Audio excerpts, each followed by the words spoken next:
नाम विठोबा आवडते माझं, आवडते माझं, तुझे उच्चारिता मना येत असे लाज, तुझे उच्चारिता मना येत असे लाज, गोड तुझे नाम विठ्ठल आवडते माझं, आवडते माझं, तुझे उच्चारिता मना येत असे लाज, तुझे उच्चारिता मना येत असे लाज. आता वायफट बडबड नाही करायची. हॉटेल पुढे बसायचं आणि दुसऱ्याचा चहा प्यायचा आणि काही मोकर बडबड त्याच्यात नाही आयुष्य घालवायचं. आता दुसरं काही बोलायला गेलं ना महाराज म्हणतात चित्ताला लाज निर्माण होती, अंतःकरणात लाज निर्माण होती. का आता आमच्या सर्वतोपरी आवडीचा विषय तो आणि आमची वाणी त्याला अर्पण. आता वाचा आमची नाही राहिली. मी काय बोललो, तुका म्हणे वाचा वाहिली अनंता, माझी वाचा माझी नाही राहिली, ती आता पांडुरंगाची झाली. ती त्याला समर्पण करून टाकली. नाम वाचे, नाम वाचे, दुसरं बोलायचंच नाही, बोलायचंच नाही. नाम वाचे. कान भगवंताला अर्पण केले. कान कान कान म्हणजे या कानाने दुसरं काही ऐकायचं नाही, निंदा ऐकायची नाही, स्तुती ऐकायची नाही, काहीच ऐकायचं नाही. ऐकायचे ते फक्त भगवंताचे गुण, ऐकायचं ते फक्त भगवंताचं नाम. कान भरून ऐकन तुझी कृती, कान भरून ऐकन तुझी कृती, हे माझा विश्रांती, हे देवा, हे माझा विश्रांती, हे देवा.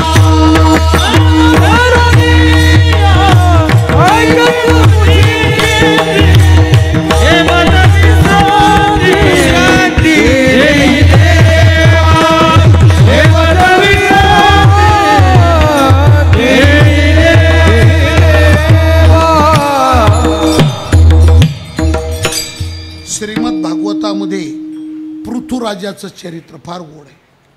पृथूचं चरित्र अत्यंत गोड आहे. त्या पृथूनं 99 यज्ञ केले. 100वा यज्ञ याचा पूर्ण झाला तर हा इंद्रपदावर अधिकार सांगेन म्हणून त्याच्या यज्ञात इंद्राने विघ्न आणलं. त्यांनी इंद्राला परास्त केलं. इंद्र भगवंताला शरण गेला आणि इंद्राकरता भगवान परमात्मा पृथुराजाच्या यज्ञ मंडपात आला. पृथुराजाच्या खांद्यावर हात ठेवून देव उभा राहिला आणि विचारलं, काय पृथू, कशा करता यज्ञ? म्हटले, देवा इंद्राचं पद प्राप्त करण्याकरता. अरे काय घेऊन बसला इंद्राचं पद, दे सोडून. इंद्राने तुझा गुन्हा केला, माफ कर त्याला, क्षमा माग त्याची, सोडून दे सगळं. भगवंताची आज्ञा पृथ्वीने मान्य केली. मोठं अंतःकरण करून इंद्राला त्यांनी माफही केलं. इंद्राचा गुन्हा असताना देवाची आज्ञा म्हणून पृथ्वीराजाने इंद्राची क्षमा मागितली. भगवान पृथ्वीवर प्रसन्न झाले आणि भगवान पृथ्वीला म्हटले, पृथ्वी मी तुझ्यावरती प्रसन्न नाही, सांग तुला काय देऊ, तुला काय देऊ. तर पृथ्वीराजाने भगवंताकडे काय मागितलं ऐका, ऐका. तुम्हाला माहिती असेल पृथ्वीराजाने भगवंताकडे काय मागितलं. तर काय मागितलं, पृथ्वीराजाने मागितलं, देवा मला 10,000 कान द्या.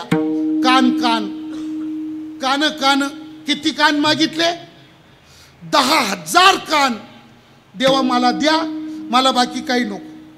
भगवंत म्हणतात अशी काही विचित्र मागणी, पृथू 10,000 कानं घेऊन तू काय करणार? म्हटला, देवा 10,000 कानांनी तुझी कीर्ती ऐकणार, तुझी गुण ऐकणार, तुझ्या कीर्तीचं तुझ्या गुणांचं श्रवण करणार, त्याच्याकरता 10,000 कानं मला द्या. भगवान तथास्तु म्हटले. पुढं श्रीमद भागवताचे टीकाकार मुख्य श्रीधराचार्य स्वामी त्यांनी तिथे एक शंका उपस्थित केली का खरंच देवानी पृथूला 10,000 कानं दिले का, आणि एवढे कानं लटकवायला तिथं जागा होती का त्याच्या चेहऱ्यावर. पण उत्तर असंय महाराज, नुसते 10,000 कान नाही दिले देवानी, दिलं पण फक्त 10,000 नाही, मग लाखो कानं दिले पृथूला, लाखो कानं दिले. कसं काय? तोच पृथू राजा पुढे पुंडलिकाच्या रूपाने अवतीर्ण झाला. आपला भक्त पुंडलिक हा पूर्वजन्माचा राजा पृथू आहे. तोच पृथू पांडुरंगाच्या पंढरीच्या वाळवंटात मातृपितृसेवक बनून पंढरीच्या वाळवंटात येऊन पुंडलिकाच्या रूपाने बसला. आणि आजही तो पुंडलिक राया लाख लाख वारकरी ज्ञानोबा तुकाराम, ज्ञानोबा तुकाराम, वाळवंटामध्ये चंद्रभागेच्या वाळवंटात लाखो वारकरी भगवंताच्या नामाचा जयघोष करतात. आणि लाखोंच्या मुखाचा जयघोष पंढरीच्या वाळवंटात बसून पृथू पुंडलिकाच्या रूपाने श्रवण करतो. कान भगवंताच्या श्रवणाला अर्पण केले. या कानानी आता गाणे नाही ऐकायचे, झिंग झिंग झिंग झिंग हा शांत, आता गाणे नाही ऐकायचे. या कानानी आता चावट गोष्टी नाही ऐकायच्या. या कानानी फालतू बकवास नाही ऐकायची. मग या कान अर्पण केले ना, या कानानी मरेपर्यंत फक्त आणि फक्त भगवंताचे गुणच ऐकायचे. त्याच्याकरता श्रवणी कीर्ती, भगवंताचं कीर्ती श्रवण कानानी, त्याच्याकरता कान अर्पण केले. नाम वाचे श्रवणी कीर्ती. आणि बरं का, पाऊले चित्ती समान, याचा अर्थ असा आहे अंतःकरणामध्ये भगवंताचं नित्य स्मरण. अंतःकरणामध्ये काय चित्त, ऐका बरं का हो, 4 घटक आहे ना अंतःकरणाचे, मन बुद्धी चित्त अहंकार. या चौघांचे कामं वेगळे. मनाचं काम काय? संकल्प विकल्प करणं. अहंकाराचं काम काय? अहंकार वाढवित राहणं. आणि बुद्धीचं काम काय? निश्चय करणं. आणि चित्ताचं काम काय? चिंतन करणं. मग चित्त जे आहे ना त्याच्यातलं, त्या चित्ताचं काम आहे चिंतन करणं. आपल्या सर्वांचं चित्त चिंतन करतं, पण प्रपंचाचं चिंतन करतं, विषयाचं चिंतन करतं, भोगाचं चिंतन करतं, नाशिवंताचं चिंतन करतं. महाराज म्हणतात ते चित्त भगवंताला अर्पण केलं. आता आमचं चित्त भगवंताशिवाय दुसरं स्मरण करायला तयार नाही. याच्याकरता नाम वाचे श्रवणी कीर्ती, पाऊले चित्ती समान. वाचा भगवंताला अर्पण, चित्त म्हणजे मन भगवंताला अर्पण, कान भगवंताला अर्पण. आणि हे सगळं भगवंताला अर्पण करून भगवंतमय झालो. काळ सार्थक केला त्यांनी, धरिला मनी विठ्ठल. कीर्तनाचा समारंभ निर्दंब सर्वदा. आता त्यांच्या जीवनात ज्यांनी, ऐका बरं का, ज्यांनी भगवंताला वाणी अर्पण केली, कान अर्पण केले, मन अर्पण केलं, आणि ज्यांनी चित्तामध्ये विठ्ठल परमात्म्याला धारण केलं, आता त्याच्या जीवनात कर्तव्य फक्त एकच राहिलं. काय? रात्रंदिवस कीर्तनाचा समारंभ. फक्त कीर्तन, फक्त कीर्तन. पण एक मिनिट ऐका, त्या कीर्तनाचा विधी सांगितला. पुन्हा कीर्तन करायचं. आपणही कीर्तन करतो. आता मी तुमच्या पुढं कीर्तन करतो, इथले बरेच जण कीर्तन करतात. अरे कीर्तन करायचे, पण कीर्तन कसं करायचं? तर थुंकून या मान दंभ करीतो कीर्तन. दंभ सोडून कीर्तन करायचं. त्यांच्या कीर्तनाचा विशेष आहे कीर्तनाचा समारंभ निर्दंभ सर्वदा, सदा सर्व काळ निर्दंभ कीर्तनाचा समारंभ चालतो. निळोबाराय म्हणतात असे जे महाभागवत त्यांनी काय केलं? वाचा भगवत अर्पण केली, कान श्रवण भगवत अर्पण केलं, मन भगवत अर्पण केलं. मनामध्ये त्यांनी भगवंताला बसवलं, नित्य कीर्तनाकरता जीवन वाहून टाकलं. असे जे महाभागवत आहे ते नित्य सदा सर्व काळ समाधी अवस्थेमध्ये राहतात आणि परमात्म्याचं नामचिंतन करतात. ही त्यांची स्थिती महाराज शेवटच्या निळमणे स्वरूप सिद्धी, निळमणे स्वरूप स्वरूप सिद्धी शिळामणे स्वरूप सिद्धी शिळामणे स्वरूप सिद्धी शिळामणे स्वरूप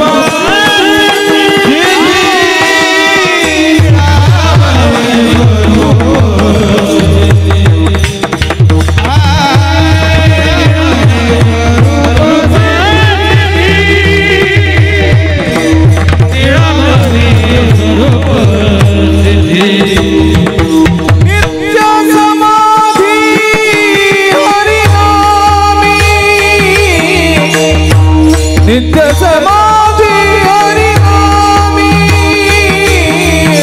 काळ सार्थक केला त्यांनी काळ सार्थक केला त्यांनी हे नित्य समाधी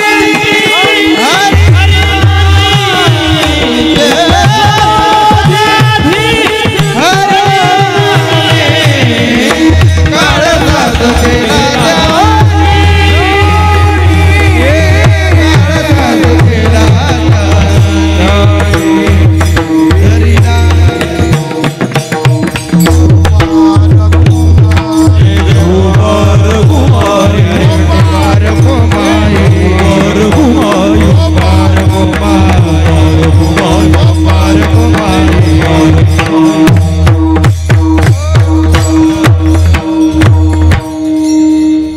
अशा अर्थाचं चिंतन व्यक्त करणारा संतश्रेष्ठ निळोबारायांचा गोड असा हा अभंग आहे. अभंग चिंतनाकरता निवडण्याचं कारण आपल्या सर्वांना माहीत आहे.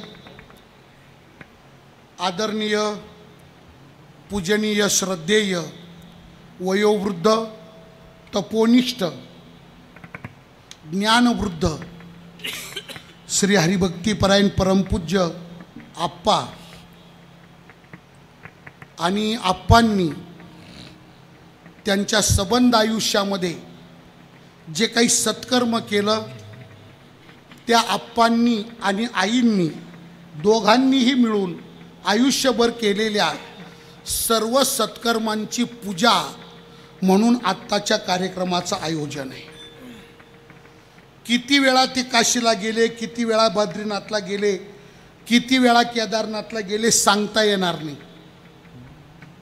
आपण फार फार तर एखाद्या वेळी जातो, 2 वेळी जातो, 3 वेळी जातो. आप्पा किती वेळा केदारनाथला गेले, पायी पायी चढले, पायी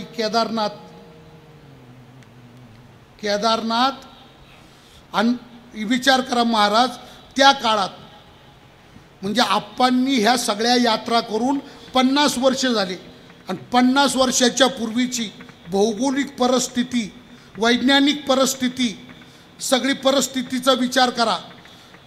आणि या सगळ्या परिस्थिती त्यावेळचं निबिड किती जंगल घनदाट असेल, कसे श्वापदा असतील, कशा नद्या वाहत असतील, कसे डोंगर असतील.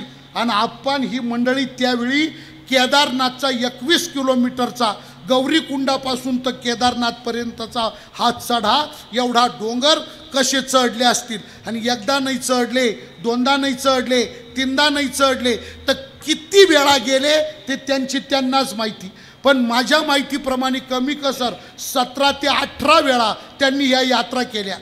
चारीधामच्या यात्रा आप्पांनी 17 ते 18 वेळा केल्या. 18 वेळा काशी केली, बद्रीनाथ केलं, गंगोत्री केली, यमुनोत्री केली, आणि इकडं सुद्धा दक्षिण भारत सुद्धा रामेश्वरम, कन्याकुमारी 18 वेळा आप्पांनी या यात्रा केल्या. आता नंतरचा काळ आहे महाराज, एक 4-5 वर्षापूर्वीचा काळ आहे. कोरोनाच्या आधीपर्यंत दरवर्षी जात होते ते. आता इतकं वय झालं, थकले होते, तरी सुद्धा ते बद्रीनाथ केदारनाथला जातच होते. म्हणजे त्यांनी त्यांचं बहुतेक संपूर्ण आयुष्य बद्री केदाराच्या चरणी समर्पण करून टाकलं आणि त्याची यात्रा करून आपल्या आयुष्याचा काळ आप्पांनी सार्थकी लावला. मला तर तुम्हाला असं वाटतं तुमच्या या मराठवाड्याच्या विभागामध्ये बद्री केदारनाथाच्या एवढ्या यात्रा करणारा आप्पांसारखा दुसरा शोधूनही सापडणार नाही. अरे भाविक मरू द्या, तुमच्या माझ्यासारखा भाविक राहू द्या, पण ट्रॅव्हल्स यात्रा कंपनी काढणारा सुद्धा मला नाही वाटत 18 वेळा केदारनाथला गेला असेल म्हणून. यात्रा कंपनीचा मालक ट्रॅव्हल्स गाड्या काढणारा तो सुद्धा 18 वेळा केदारनाथला गेला नसेल. आप्पासारखा महात्मा 18 वेळा केदारनाथाचं दर्शन घेतो. याच्यातून त्यांची निष्ठा, त्यांची श्रद्धा, त्यांचा भाव याचं सगळं चिंतन करा. आणि खूप मोठं कौतुक आहे, शब्दबद्ध नाही करू शकत आपण, पण फार मोठी तीर्थयात्रा आप्पांनी त्यांच्या जीवनामध्ये केली. खूप मोठा परमार्थ. आप्पा या विभागाचे ते गुरुच आहे की नाही. अनेकांना दीक्षा घेण्याकरता ते आत्तासुद्धा बरेच भाविक आप्पांकडे येतात. आता थकले ते, आता स्मृतिभ्रंश झाला त्यांना, आता स्मरण जास्त होत नाही त्यांना, पण आत्तापर्यंत आप्पांकडे या पंचक्रोशीतले भाविक अनेक समस्या घेऊन येत. आप्पा त्या समस्यांचं निवारण करत आणि आप्पांकडून ते दीक्षा घेत आप्पाला आपलं गुरु मानित. अनेकांच्या जीवनात त्यांनी अध्यात्म फुलवलं, अनेकांच्या जीवनात त्यांनी परमार्थ फुलवला. मला एक गोष्ट फार गोड आहे, महत्त्वाची आहे बघा. काय? आत्ता सगळ्या महाराष्ट्रभर प्रसिद्ध असलेले भागवताचार्य केशव महाराज उखळीकर यांना लोकांसमोर आप्पांनी आणलं. करा विचार. आणि हे मी बोलत नाही, आप्पा त्यांच्या तोंडाने सांगत नाही. तर केशव महाराज माझे फार जिगरी दोस्त आहे, माझे फार जीवस्य कंठस्य मित्र आहे केशव महाराज माझे. केशव महाराज वर्षातून माझ्या घरी कमीत कमी 10 ते 15 वेळा येतात आणि मुक्कामाला राहतात. माझे फार जिवलग मित्र येते. आणि केशव महाराज आमचा संबंध झाल्यापासून, नातेसंबंध झाल्यापासून जेव्हा पण केशव महाराज भेटतात तेव्हा हेच सांगतात का मी आज जे कोणी आहे याला कारणीभूत आमचे घाट नांदूरचे आप्पा आहे, घाट नांदूरचे आप्पा आहे. मी विचारलं महाराज हे कसं काय हो, तुम्ही तर वारकरी शिक्षण संस्थेत शिकले, आपण एकाच ठिकाणी शिकलो आणि आप्पांनी तुम्हाला, त्यांनी म्हटले महाराज मी शिकलो पण मला कोणी कीर्तनच देत नव्हतं, मला कोणी बोलवितच नव्हतं. माझं आयुष्यातलं पहिलं भागवत आप्पांनी घाट नांदूरला केलं आणि पहिली भागवताची कथा आप्पाच्या आशीर्वादाने मी घाट नांदूरमध्ये केली आणि तिथून पुढे महाराष्ट्रभर प्रसिद्ध झालो. अनेकांच्या जीवनाचा आध्यात्मिक विकास करणारा आप्पा, दिसायला संसारिक, दिसायला एकदम सामान्य, दिसायला एकदम साधे, पण वृत्तीनं मात्र फार भव्य दिव्य महात्मा असं ते ऋषितुल्य जीवन आहे, अतिशय गोड जीवन आहे. आणि त्या आप्पांनी, आईंनी सुद्धा आप्पांना फार मोठी साथ संगत त्यांच्या आयुष्यामध्ये केलेली आहे. आणि या पती पत्नींनी आपल्या आयुष्यामध्ये जेवढं काही सत्कर्म केलं, आज त्यांच्या आयुष्याच्या अंतिम क्षणामध्ये त्यांचे सुपुत्र आणि आमचे व्याही आदरणीय श्री हरिभक्तीपरायण राजेंद्रपुरीजी महाराज हे आप्पांचे सुपुत्र. आणि एक मोठा योग आहे बघा, आप्पाला महात्मा का म्हटलो मी, आप्पाला महात्मा का म्हटलो मी, तर आप्पांनी या संपूर्ण पंचक्रोशीला सत्वगुण संपन्न विनयशील राजू महाराजांच्या सारखा वारकरी हिरा दिला. या मायबापांनी राजेंद्र महाराज यांच्यासारखा हिरा या आईबापांनी जन्माला घातला का त्यांनी सुद्धा या पंचक्रोशीमध्ये आपल्या विनयशील स्वभावातून समाजाचं फार मोठं सेवा कार्य चालवलेलं आहे, खूप मोठं सेवा कार्य. आणि मी त्यांना महात्मा म्हटलो त्याचं कारण आहे, हरिभक्त कोणाच्या पोटी जन्म घेत नाही. हरिभक्त असा महात्मा, तुम्ही विचार, तुम्ही गाया जर जाऊन पाहिल्या तर एवढ्या गायांची सेवा करणं, दुष्काळामध्ये त्यांना चारा पुरवणं, दोघं पण पती पत्नी, त्यांचा मुलगा, त्यांच्या मुली, सगळं कुटुंब सदा सर्व काळ गोमातेच्या सेवेमध्ये राहिलेले. महाराज रात्रीच्या वेळी राहतात, कीर्तनं करून येतात, 12-1 वाजता आल्यानंतर पहाटेपर्यंत त्या चाऱ्याची कुट्टी करीत राहतात. काय काय कष्ट करतात, काय काय, आणि हे कशा करता, 2 रुपये कमवावं हा त्याच्यातला भाग नाही. बिझनेस म्हणून ते करत नाही, बरं त्याच्यातून त्यांचा नावलौकिक व्हावा, समाजांनी त्यांना मानावं, त्यांचे गोसेवक म्हणून पोस्टर गावोगाव लागावे अशी पण भावना नाही. मग करतात कशा करता? फक्त गोमातेची सेवा हाच पवित्र भाव अंतःकरणात धारण करून हे कुटुंब गोमातेच्या सेवेमध्ये आणि समाजाच्या सेवेमध्ये समर्पण आहे. आणि अशा भगवत भक्ताला जे जन्म देतात ना ते महान भगवत भक्त असतात. कुलम पवित्रम जननी कृतार्था वसुंधरा पुण्यवतीचे येन अपार संवित सुखसागरेस्मिन लीनम परम ब्रह्मणी यश्य चेता. ते कुळ आप्पाचं कुळ फार पवित्र आहे. कुलम पवित्रम राजेंद्र महाराजांना जन्माला घालणारी माता आणि आप्पा यांची कूस अत्यंत पवित्र आहे. म्हणून कुलम पवित्रम जननी कृतार्था. आणि घाट नांदूरची भूमीसुद्धा पुण्यपावन आहे. वसुंधरा पुण्यवतीच येन असा महान भगवत भक्त, कीर्ती दंभ याच्या पलीकडे जीवन जगणारा असा अविनाश महाराजांच्या सारखे विद्यार्थी घडवले त्यांनी. कोणी घडवले? राजू महाराजांनी. अविनाश महाराज सांगू लागले एक दिवस, कस काय आज महाराष्ट्रामध्ये अविनाश महाराज म्हणजे नंबर वन. हा काय महाराज. आता परवाच आमच्या दिंडोरीला कीर्तन करून आले तुम्ही, नाशिक जिल्ह्यामध्ये वणी दिंडोरी सप्तशृंगी आहे की नाही. आणि तुम्ही वणीला होते, आम्ही शेजारीच होतो तुमच्या, आहे की नाही. तुमच्या माग आहेच आम्ही बी. पण आता सध्या स्टार हां माझ्या त्या दिंडोरी तालुक्यातच माझ्या बहिणीचं 4-5 महिन्यापूर्वी वर्ष श्राद्ध होतं. माझे दोन्ही भाचे डॉक्टर आहे, भाची डॉक्टर आहे. दिंडोरी शहरामध्ये त्यांचं फार मोठं हॉस्पिटल आहे, महाराजांना माहिती आहे. आणि ते माझी 2 नंबरची बहीण आहे, तिचं वर्ष श्राद्ध होतं. आणि मग आमचे भाचे ते आता ते फार एज्युकेटेड मंडळी आहे, शिकलेली. ते म्हणे आता काय करायचं, कार्यक्रम काय करायचा. आता त्यांच्याकडे येणारे सगळे त्याच प्रकारचे लोक आहे, ते काही वारकरी लोक नाही.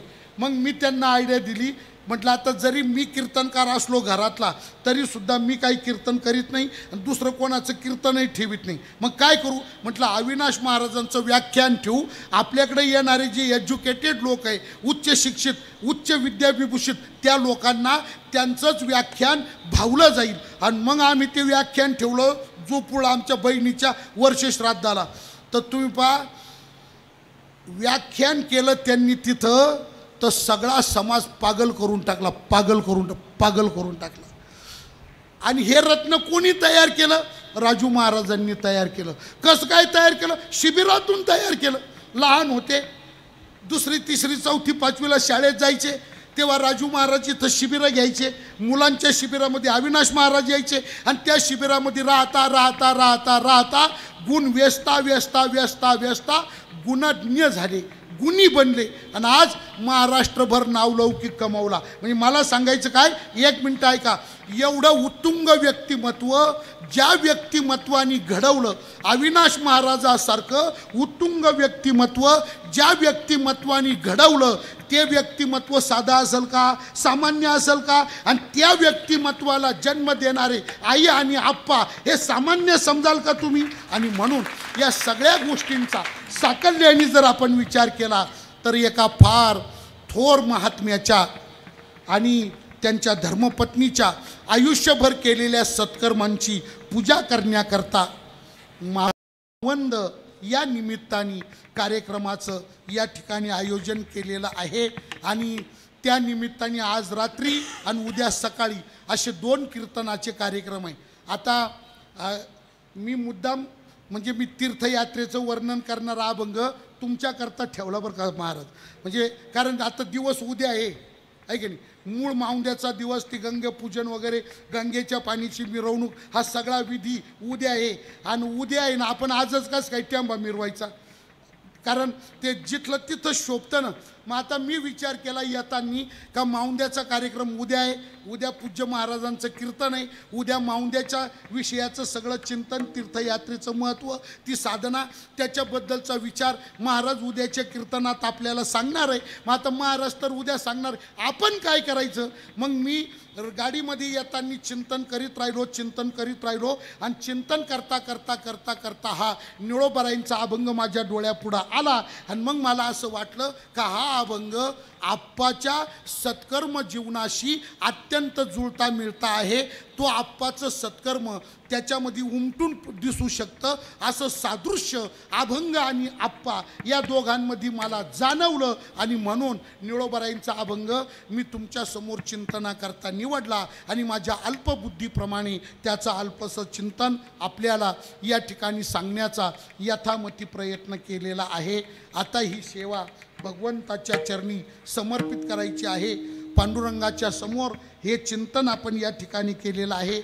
आदरणीय पूजनीय श्रद्धेय आप्पांना पांडुरंगाच्या कृपेनं आता त्यांना आयुष्य मागणं काही योग्य ठरणार नाही. खूप झालं आता ते जे आयुष्य आजपर्यंत मिळालं ते खूप झालं. तेव्हा देवा तू त्यांना फार दीर्घ आयुष्य दे हे म्हणणं अतिशोक्ती होईल आणि योग्य ठरणार नाही. पण मी त्यातली त्यात आप्पांच्या करता एक समर्पक मागणं पांडुरंगाच्या चरणी असं मागतो का भगवंता तुझ्या कृपेनं जोपर्यंत आप्पा आमच्यात राहणार आहे तोपर्यंत त्यांना आरोग्य दे, चांगल्या प्रकारचं आरोग्य दे. कोणत्याच प्रकारची व्याधी त्यांच्या अंतश्वासापर्यंत त्यांच्या शरीरामध्ये निर्माण होऊ देऊ नको. बोलत चालत त्यांना राहू दे आणि बोलता चालता आमचा निरोप त्यांना घेऊ दे. त्यांची जीवनयात्रा सफल होऊ दे अशी कृपा भगवंता तू आप्पांच्या ठिकाणी कर. अशा प्रकारचा सद्भाव आपल्या सर्वांच्या वतीनं आप्पांच्या करता पांडुरंगाच्या चरणी चिंतन करतो. दुसरी महत्त्वाची गोष्ट अशी आहे का उद्या सकाळी ज्यांच्या कीर्तनाची सेवा या ठिकाणी संपन्न होणार आहे ते परम आदरणीय पूजनीय श्री हरिभक्तीपरायण अजयजी महाराज महाजन ते पण या ठिकाणी उपस्थित आहे, टाळ घेऊन हजर आहे. आणि उद्या सकाळी अजयजी महाराज यांच्या कीर्तनाची सेवा या ठिकाणी संपन्न होणार आहे. हे सगळं जे आयोजन केलं सुंदर बघा, म्हणजे सगळं जिथल्या तिथं आहे की नाही. हे सुद्धा कठीण आहे बरं का. हे आता परवाच आम्ही हे इथं धारूरच्या परवाच रात्री बरं का, कालचीच रात्र आडवी गेली महाराज. परवा रात्री मी इथं धारूरपाशी कीर्तन केलं या तेलगाव कारखान्याच्या थोडंसं जवळ भोगलवाडीला. काय होतं पहा, काका होतेच, काका बिडवून आम्ही सोबतच आलो. मी परवा रात्री कीर्तन केलं, काकाला सोडलं, परवा घरी गेलो, काल मनमाडला कीर्तन केलं, आज सकाळी शिर्डीला काला केला आणि इकडं आलो. परवा रात्री पण काय परिस्थिती होती या. हा दोष कोणाचा आहे? आयोजकस्तत्र दुर्लभ. हा दुर्लभ कोण आहे? आयोजक दुर्लभ आहे. हा एक ते सुभाषितच फार गोड आहे बघा. काय विठ्ठला विठ्ठला अमंत्रमक्षरम नास्ती मूल वनौषधम अयोग्य पुरुषो नास्ती योजकस्तत्र दुर्लभा. हा योजना करणं महत्त्वाचं आहे. योजना करता आली पाहिजे. कोणता व्यक्ती कुठं योजावा, कोणत्या व्यक्तीकडून काय करावं हे मानसशास्त्र ज्याला कळालं तो योजना करण्यामध्ये सक्सेस झाला. योजना नाही ते योजना जर जमली नाही ना, चालतं शेवटी तुम्हाला दोन येडे एका धर्मशाळेत आले. रात्रीची वेळ होती. एक येड्याने शर्ट काढला, गुंडाळात झोपला. दुसरा येडा म्हटला तसं झोपत नसतो मी. मग तो म्हटला मी खुंटी पाहणार, शर्ट खुंटीला अडकवणार तर झोपणार, तसं झोपणार नाही, अडकूनच झोपणार. त्यांनी सगळ्या भिंती चाफरल्या पण त्याला काही खुंटी दिसली नाही, खुंटी सापडलीच नाही. आता काय करायचं? आणि तो झोपला. 1-1.5 तास झाला. शेवटी झोपलेला म्हटलं नको बावळटपणा करू, खुंट्यानं ये झोप गपचिप. तोडला नाही, शर्ट अडकवणार तर झोपणार. मग चाफळून त्यांनी एक खिळा सापडवला, बाहेर गेला, दगड आणला आणि त्या खिळ्याची बोंडाची बाजू भिंतीला लावली. खिळ्याची बोंडाची बाजू आणि अनकुचीच्या बाजूनी ठोकू राहिला. अर्धा तास ठोकितो खिळामध्येच जाईना. शेवटी तो झोपलेला वैतागला, ठॉक ठॉक ठॉक. तो काय रे बावळा, एक खेळा ठोका नाही एवढा वेळ. तो काय झालं बुवा, खेळा भिंतीतच जाईना. आणि मग तो उठला झोपलेला. तो कसं जात नाही पाहू म्हणून तो पाहायला गेला. त्याने तो खेळा चापडून पाहिला आणि मग तोंडला येड्या म्हटला बावळाटा, हा खेळा काय ह्या भीतीचा आहे का? मग तो ह्या भीतीचा आहे. त्याने तिकडून येऊन ठोकून दिला. योजना योजना. आता मी जास्त त्या फंदात पडत नाही बरं का, पण योजक दुर्लभ आहे. योजक तत्र दुर्लभा. आणि हे सगळं नियोजन, साऊंड सिस्टीम, लाईटिंग, सगळे गायक वादक, पंचक्रोशीतल्या सगळ्या गावातले हे सगळे एक एक रत्न त्या क्षेत्रातले, हे सगळं पूर्ण नियोजन आमच्या आदरणीय हरिभक्तीपरायण अविनाश महाराजांनी हे सर्व नियोजन केलेलं आहे. याचे नियोजक अविनाश महाराज आहे की नाही.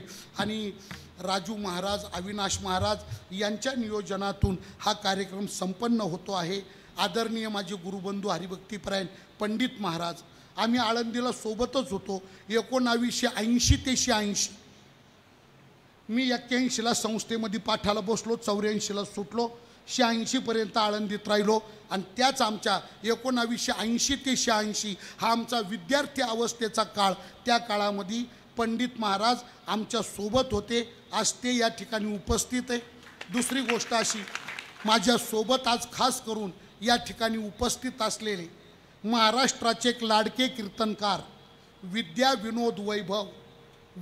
विनोद वैभव, महाराष्ट्राचे लाडके कीर्तनकार, वैकुंठवासी, परमपूजनीय, परमश्रद्धेय, परम आदरणीय श्री हरिभक्तीपरायण बाबासाहेब महाराज इंगळे बीडकर, त्या इंगळे महाराजांचे सुपुत्र, इंगळे महाराजांचे चिरंजीव आदरणीय हरिभक्तीपरायण सोपान काका महाराज इंगळे, ते आज आमच्यासोबत या ठिकाणी काका पण आलेले आहे. इतर बरीच महाराज या बाजूला आहे. आता मला सर्वांचे नावं माहीत नसल्यामुळं मी दिलगिरी व्यक्त करतो, पण ही सगळी अत्यंत राजू महाराजांवर, अविनाश महाराजांवर अतीव प्रेम करणारी ही सगळी प्रेमाची मंडळी या ठिकाणी उपस्थित आहे. आपण सगळे श्रोते सज्जन, पुरुष भाविक, सगळ्या माता भगिनी, सर्वांच्या समवेत जी सेवा संपन्न झाली ती भगवंताच्या चरणी समर्पण आणि सेवेला पूर्णविराम. ज्ञानेश्वर माऊली हरी जय ज्ञानेश्वर माऊली ज्ञानेश्वर माऊली ज्ञानेश्वर माऊली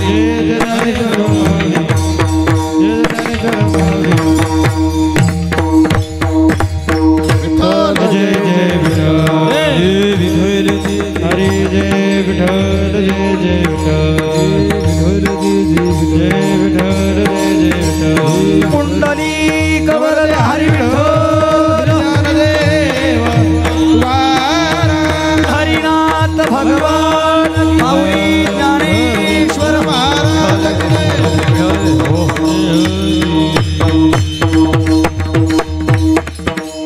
2 मिनटं बसा. आज आपल्या या पुण्यपावन अशा घाटनांदूर नगरीमध्ये आपणा सर्वांचे गुरुवर्य हरिभक्तीपरायण बाबू महाराज अर्थात आप्पांच्या आणि अक्कांच्या चारधाम यात्रेच्या निमित्तानं उद्या चारधाम यात्रेचा उत्सव साजरा होत असताना आजच्या पूर्वसंध्येला महाराष्ट्रातील नामवंत कीर्तनकार तथा आम्हा नवीन साधकांचे मार्गदर्शक गुरुवर्य आणि आपल्या घाटनांदूरकरांचे व्याही अर्थात आपल्या भाऊंची मोठी कन्या श्वेता, या श्वेताचे सासरेबुवा आणि वारकरी संप्रदायामध्ये ज्यांचा फार मोठा नावलौकिक आहे, सद्गुरू रामगिरी महाराजांच्या नावाने वावी या ठिकाणी ज्यांचं फार मोठं संस्थान आहे आणि निवृत्तीनाथांच्या फडावरच्या नाशिक जिल्ह्यातल्या अनेक महत्त्वाच्या नावापैकी आणि अखिल वारकरी संप्रदायातल्या महत्त्वाच्या नावापैकी एक नाव म्हणजे आदरणीय अण्णा अर्थात पांडुरंग महाराज गिरी यांचं सुंदर असं कीर्तन आपल्या या नगरीमध्ये संपन्न झालेलं आहे.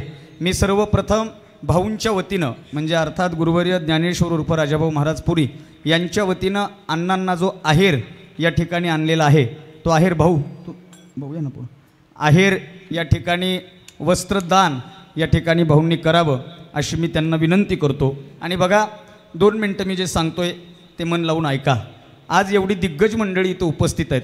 उद्याचे कीर्तनकार हरिभक्तीपरायण अजय महाराज महाजन विदर्भरत्न आणि धोंडोपंत दादा आत्रे हा जो वारकरी संप्रदायातला महत्त्वाचा फड आहे त्या फड परंपरेचे पायीक असणारे आदरणीय दादा इथं उपस्थित आहेत. उद्या सकाळी त्यांचं कीर्तन होणार आहे. एकदा महाराजांसाठी जोरदार टाळ्या आपण द्यायच्यात आणि या ठिकाणी आदरणीय अण्णांचा सन्मान. तो बुक्का घे, बुक्का घे. तिथं बुक्क्याचं ताट ठेवलं आहे. हां घे पटकर. संजू भाऊ घ्या इकडे हां. आणि दुसरी महत्त्वाची गोष्ट आपल्या बीड जिल्ह्याचं, माझ्याकडे बघा, बीड जिल्ह्याचं नाही तर मराठवाड्याचं नाही तर अख्ख्या महाराष्ट्राचं कृष्णा महाराज